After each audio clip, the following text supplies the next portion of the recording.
Iran में 2 हफ्ते से विरोध प्रदर्शन चल रहा है। इन सब के बीच supreme leader Ayatollah Ali Khamenei ने एक बड़ा और चौंकाने वाला कदम उठाया है।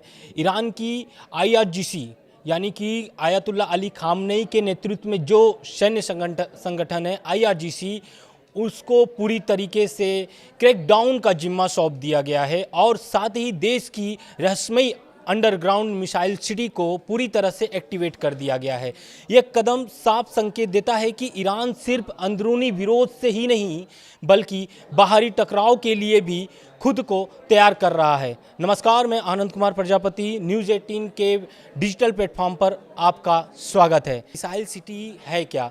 दरअसल मिसाइल सिटी वो है जहां पर परमाणु ठिकाने तो हैं ही। ईरान में कई परमाणु ठिकाने हैं, नतांज है, फोर्डो है, इस तरीके से बहुत सारे ईरान के पास परमाणु ठिकाने हैं। लेकिन अब जिसका मैंने अभी जिक्र किया है मिसाइल सिटी का, तो ये मिसाइल सिटी दरअसल 500 मीटर अंदर, मतलब कि गहराई में बनाया गया है ईरान ने, और इसको बहुत सुरक्षित जगह और बहुत ही गुप्त जगह पर इसको रखा हुआ है। लेकिन एक वीडियो जारी किया था, 2025 की बात है ये। 2025 में IRGC के प्रमुख और वहाँ के जो रक्षा मंत्री हैं, वो भी इसमें शामिल हुए थे और एक मिलिट्रिक जो जीप होती है उस पे वो पूरी मिसाइल सिटी का दौरा करते हैं उससे, और वो फुटेज और वीडियो ईरान ने ही जारी किया था।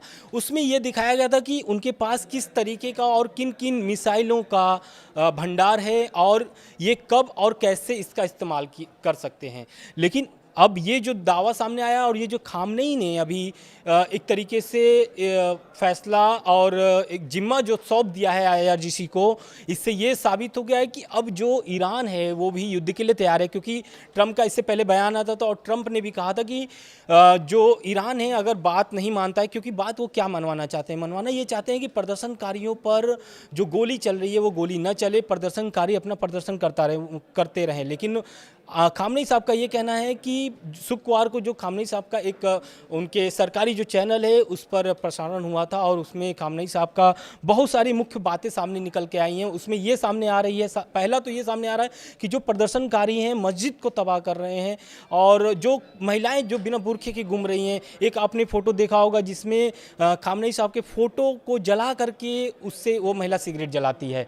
तो इन सभी मामले को लेकर के खामनेई साहब का कहना है कि इसमें जो लोग शामिल हैं ये आतंकवादी हैं, ना कि मुस्लिम और ना ही ईरान के निवासी हैं।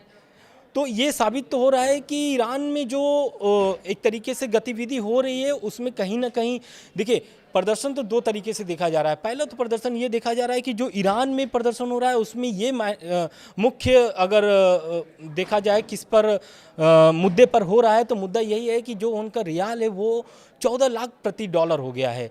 इससे लेकर के जो वहाँ के व्यापारी हैं वो एकदम मतलब नाराज़ हैं और उसको लेकर के सड़कों पे उतरे हुए हैं, प्रदर्शन कर रहे हैं। लेकिन एक प्रदर्शन और चल रहा है, वो प्रदर्शन है रात के अंधेरों में। ईरान में जब रात हो रही है तब प्रदर्शन और तेज हो जा रहा है और खामनेई साहब के विरोध में नारे लगाए जा रहे हैं। तो उस समय भी अब ईरान सरकार ने इसको लेकर के भी एक अहम फैसला लिया है और AI का इस्तेमाल कर रहा है। रात के अंधेरे में भी वो प्रदर्शनकारी के चेहरे को पहचान ले रहा है AI। तो कहीं ना कहीं ईरान हर मुसीबतों को और हर एक पड़ाव पर उनको कठिनाई का सामना करना पड़ रहा है।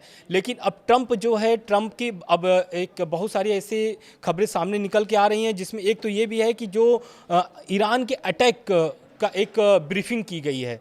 उस ब्रीफिंग में ट्रंप ने दरअसल पूरे ईरान के नक्शे को देखा है कि कहाँ कहाँ हमला कर सकते हैं, कहाँ कहाँ ईरान के परमाणु ठिकाने हैं, उनको किस तरीके से तबाह किया जा सकता है। इन सब की ब्रीफिंग एक सामने आ रही है। जानकार तो ये भी कह रहे हैं कि आने वाले कुछ समय में, हो सकता है 24 घंटे या फिर 48 घंटे में, ईरान पर अटैक किया जा सकता है। लेकिन अब ये आने वाला समय बताएगा कि अटैक होगा या नहीं होगा। वीडियो में इतना ही आज के लिए, धन्यवाद।